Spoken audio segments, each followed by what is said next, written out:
all about the three chefs today, and I love having them here because we get to cook based on different themes. Today, we're going to focus on weekend entertaining, so come on in here, Chef Jason Parsons, dying to get out here, Massimo Capra, Randy Feltis. You know, I like having you guys on because you dress well. You've got the beautiful aprons and the whites, but you're looking a little scruffy today. I'm not going to lie. It does happen, yes. There's a lot going on. Did you remember you were doing Cityline today? Yeah, normally I only shave for Cityline, but for some reason today I forgot. It's all about Movember, isn't it? That's so right. We want to participate in Movember, and I know you guys are growing out your hair because Movember is all about bringing awareness to men's health issues, right? Focusing on mental health, suicide prevention, prostate and testicular cancer. And Movember has made so much money. I know you even have something going on at Pie for Movember. Yeah, we're actually doing something for the people that grow mustaches. Yeah. Because, you know, it's hard work to do that, isn't it, Massimo? It is. Well, ask Jason. I wouldn't know. There you go. Jason might not be able to be included. So this isn't for Jason, but anyone that has a mustache and is growing a mustache for Movember, we're offering a free salty ball or sweet ball. Okay, So so all you have that's to do is actually show up with a something you can eat mustache at Pie. and smile. Just so There you know. go. I'm not touching At all locations. We actually have a barber here, and I'm very excited about this. And I'm going to send Massimo over to the barber shop. Needs it. Keep the stash, All please, right. but get rid of Yes. everything else. Shave it off. Give a round of applause to our barber. There you go. Oh my God.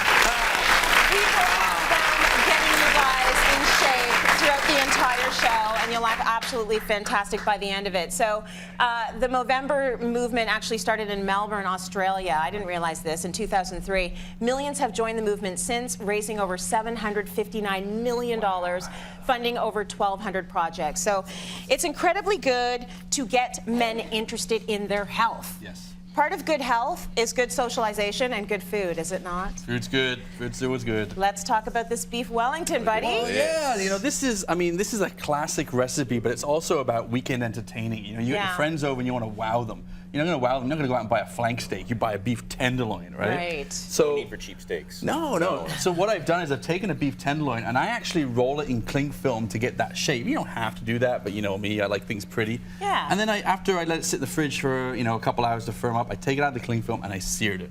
All right? Seared it. Yep, salt, pepper, that's it. Just pan in a little bit of oil, done. Okay. And then I got my butcher, well I did it myself, but you can get your butcher to slice down some prosciutto. You know, and you can buy the packets now, they're already pre-sliced, but you lay it out like this, and then you use what you call a mushroom duxelle. You got to walk us through AKA all kind that of stuff. heaven, isn't it? This is, if you like mushrooms, you have not lived till you've had mushroom duxelle. Okay. It is shallots, it is garlic, it is lots of mushrooms, and it's a little bit of wine. When I say a little bit of wine, a lot of wine.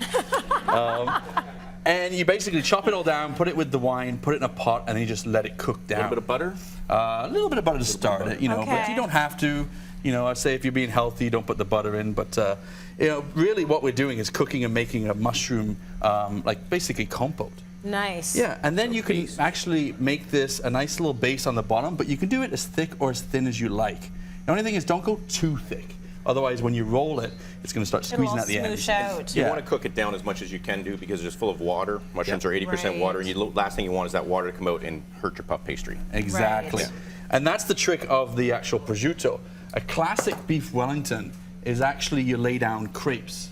And then you put the mushrooms really? down and you wrap that around, and the crepes act as like a little barrier to absorb moisture so your puff pastry doesn't get soggy. Oh, But I'm okay. like, bacon tastes way better than a crepe. Valid Yeah. point, yes, So yes. I put the prosciutto down, and then Yeah. you simply just take this beef Wellington, or beef right there, Yeah. and then you use your cling film to roll it. Oh my gosh, that's the best Beautiful. glue ever, that Isn't it mushroom awesome? stuff. Nice. That is great. But look how easy this is, and you just roll it up, roll it up, roll it up. You know, Like, nobody would be upset if you stopped there. I know. Well, you, let's and be you honest, could, you could pan stop fry right that, there, put it in the yeah. oven, and done. you're right? done. But what I do is I put that in the fridge, let it chill, and then you end up with something like this. that Cut you've off already the rolled. edges so it's absolutely perfect. Yep, there you go. Nice. And then you just simply put it on puff pastry, egg yolks, a little bit of milk just to make it runny. And this is my glue again. This is what makes it golden. Oh, yeah. So people are a little freaked out by puff pastry, I find, just because like you're cooking, you got to cook the puff pastry properly, you got to cook the meat properly. How do you make sure it all happens and it works out? Well, is it a complicated process? It is and it isn't. I mean, it's a really easy thing to do, but you do have to watch your temperatures. Okay. You know, when you're doing puff pastry, you need a good high temperature to start. Thanks. Don't eat that as raw. I can just see it. Come on now. You know, you want to set that pastry, and that's why we've done it quite thin. So what you do is you put it into about a 400-degree oven, you know, with the convection fan on. Yeah. If you know, you don't have a convection fan, you can go a little hotter, go about 425. But that sets the pastry, and then once you've got that nice golden brown, you can cover it and lower the temperature if you need to. Okay. Okay. But what you would do is you take that egg wash, brush it all over top. Be generous. Get it on there, right? And you can actually pop this in the fridge and let it cool down, and that's ready to go to bake, or you can go straight into the oven. But what you end up with... Here we go. We got it. Oh, look at that. Oh my goodness. That's just pretty.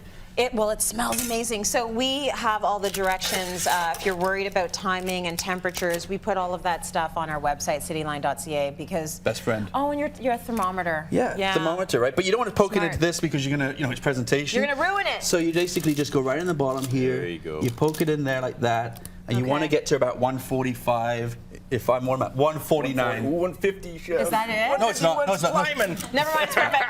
It's totally perfect. But that is a perfect beef Wellington that you can just present in the middle of the table. You can carve it down, serve it with some nice sauces, and wow, that's pretty some weekend impressive. Entertaining.